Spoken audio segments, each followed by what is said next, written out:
Let's go down to the Kennedy Space Center and take a look at Challenger sitting on the pad. Welcome to WatchMojo, and today we'll be discussing incidents of live, on-air coverage of tragic or catastrophic events. I want to assure everyone that Exxon is mobilizing all available resources. Pope John Paul II assassination attempt.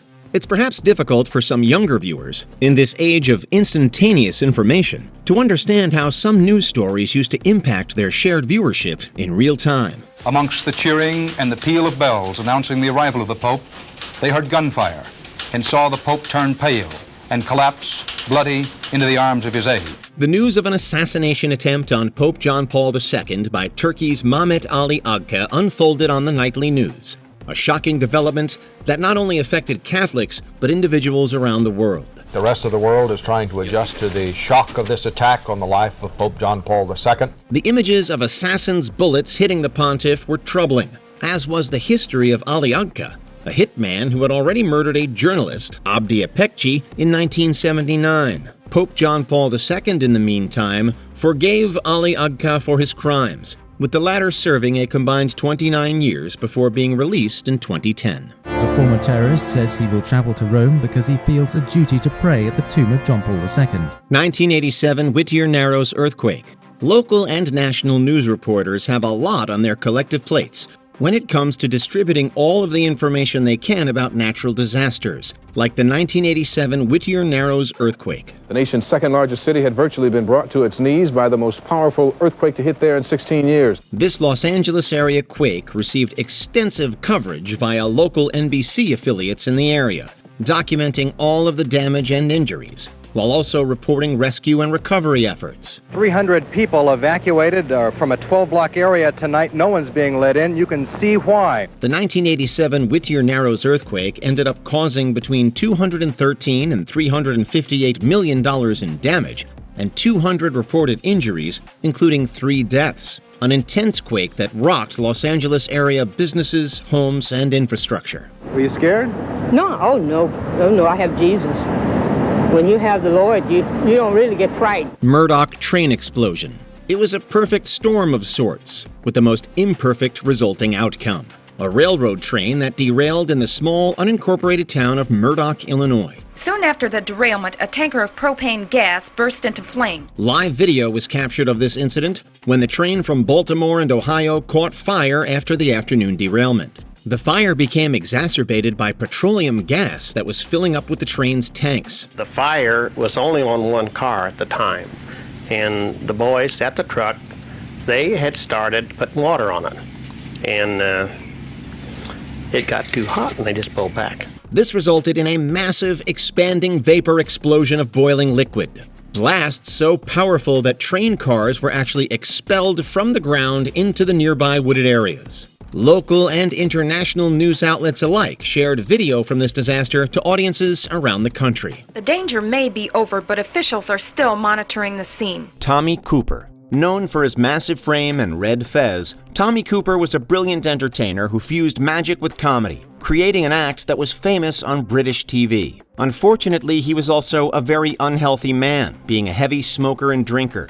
On April 15, 1984, Cooper performed in front of 12 million viewers on a variety show called Live from Her Majesty's. Oh, who did it? Partway through his act, Cooper became unresponsive and collapsed. As he was known for his kooky brand of humor, the audience thought it was all part of the act and laughed, not knowing that he had suffered a fatal heart attack. My wife said, "Oh, there can't be anything wrong because they would have cut it out." And I said, "No, it's live." Cooper was rushed to the hospital, but was announced dead on arrival. He's left a gap, Ernie, hasn't he? We shall miss him very much. Bhopal Disaster. Documentaries and news stories alike have documented the tragic Bhopal Disaster of 1984. Yesterday, Union Carbide suspended production of methyl isocyanate here to check the safety system and suspended shipments of the substance to other plants. It's still known today as the largest industrial disaster to ever afflict the world, having resulted in the deaths of over 3,000 people. The numbers are actually even more complicated than that, since some sources claim that the actual number of claimed fatalities to number more than 16,000. Let us learn during this time to forgive. It's very important that no bitterness, no anger dwells in our hearts. But hundreds in Bhopal were not in a forgiving mood, chanting Union Carbide is a killer. Furthermore, over 500,000 injuries were also attributed to the methyl isocyanate gas leak that emerged from a Union Carbide India Limited pesticide plant in Bhopal, Madhya Pradesh, India. I am confident that the victims can be fairly and equitably compensated without a material adverse effect on the financial condition of Union Carbide Corporation. Ronald Reagan assassination attempt. And here you see the president coming out now. It was one of those moments where the world stopped, and every American was acutely aware of where they were when they saw the images of former President Ronald Reagan being shot by John Hinckley Jr. Traumatic collective American memories of John F. Kennedy likely came flooding back to those of a certain age, while home audiences held their breath and waited for news. I'm just being told now that the president has not returned to the White House. Reagan did ultimately survive the attack, although Hinckley Jr.'s actions were not without consequence. White House Press Secretary James Brady suffered traumatic brain injuries as a result of the gunshots. He eventually passed away in 2014 after successfully lobbying for stricter gun control. Yet, despite it all, Jim Brady still has a sense of humor. I've learned that it is smarter to duck. The Loma Prieta earthquake. The eyes of many American sports fans were transfixed upon Game 3 of the 1989 World Series matchup between the San Francisco Giants and the Oakland Athletics. So the Oakland A's take. It was during TV coverage of this game where the news of that year's Loma Prieta earthquake began interrupting World Series coverage. The damage associated with the Loma Prieta earthquake has been estimated at between $14.2 and $15.2 billion when adjusted for inflation. No power anywhere in the city, no phones, no word on how extensive the damage was. Tsunamis and various landslides also occurred in the aftermath of this 6.9 magnitude quake, while the Nimitz Freeway in Oakland, California collapsed as a result of the impact.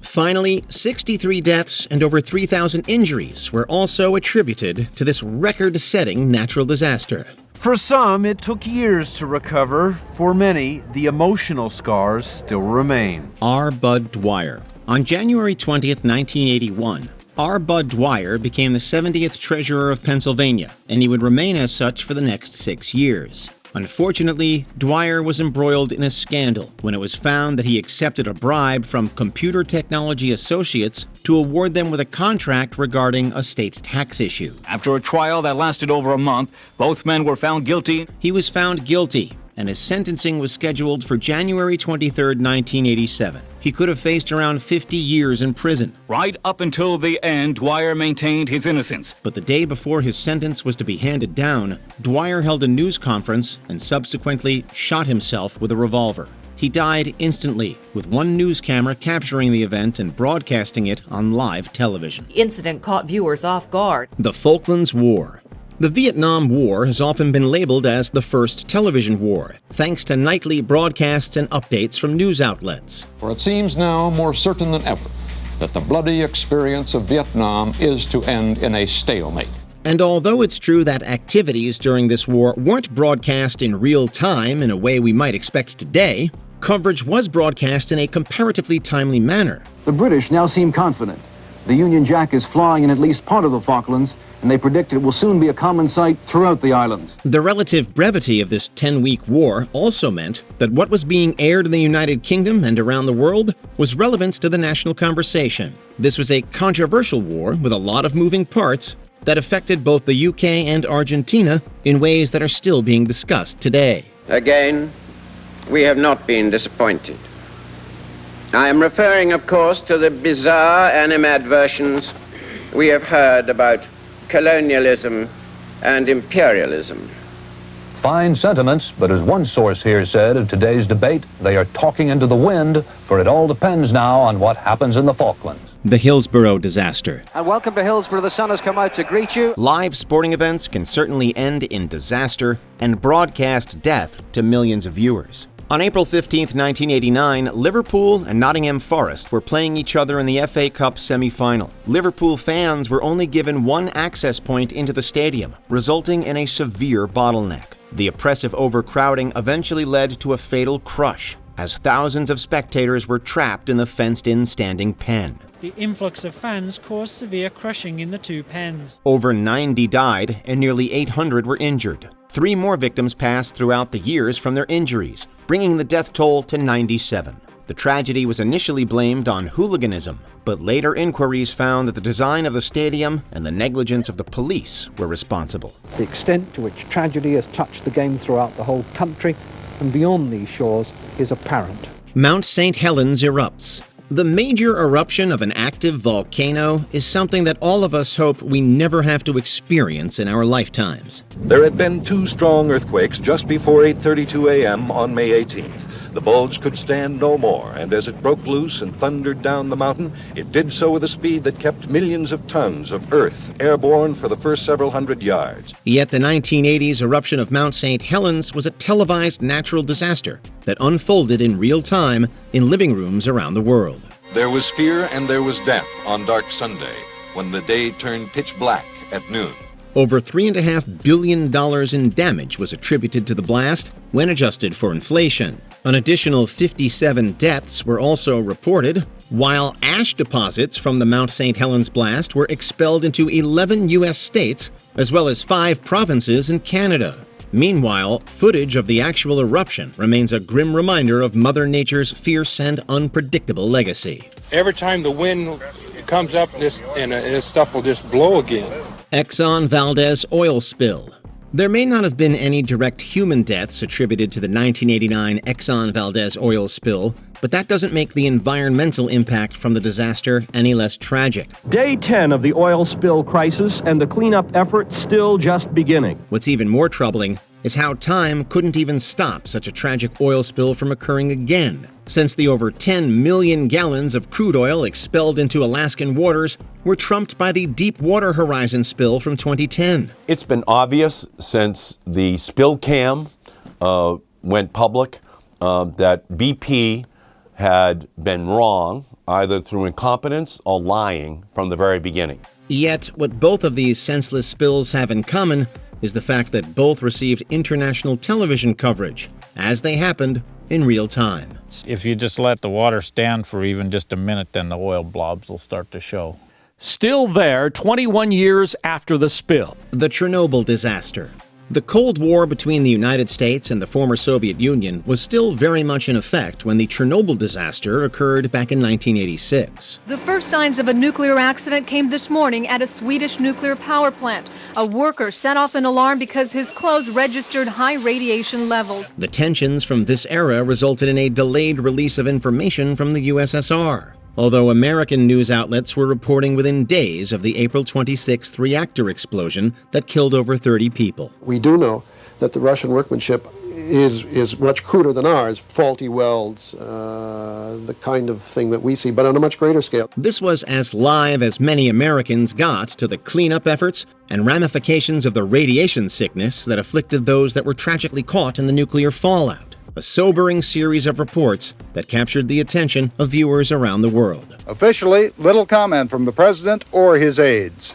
As far as the United States is concerned, we don't see any dangerous situation. Tiananmen Square protests and massacre. It took the combined effort of foreign media outlets reporting upon the 1989 Tiananmen Square protests and massacre to reveal defining images of this student-led uprising. Images such as that of the Tank Man, an unknown protester standing in the path of oncoming Chinese armored artillery.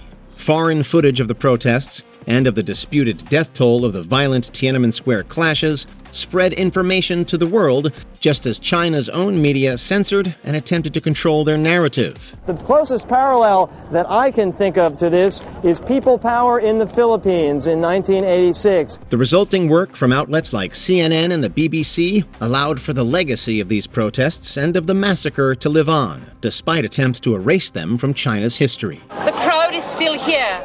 Before we continue, be sure to subscribe to our channel and ring the bell to get notified about our latest videos. You have the option to be notified for occasional videos or all of them. If you're on your phone, make sure you go into Settings and switch on your notifications. The Challenger disaster.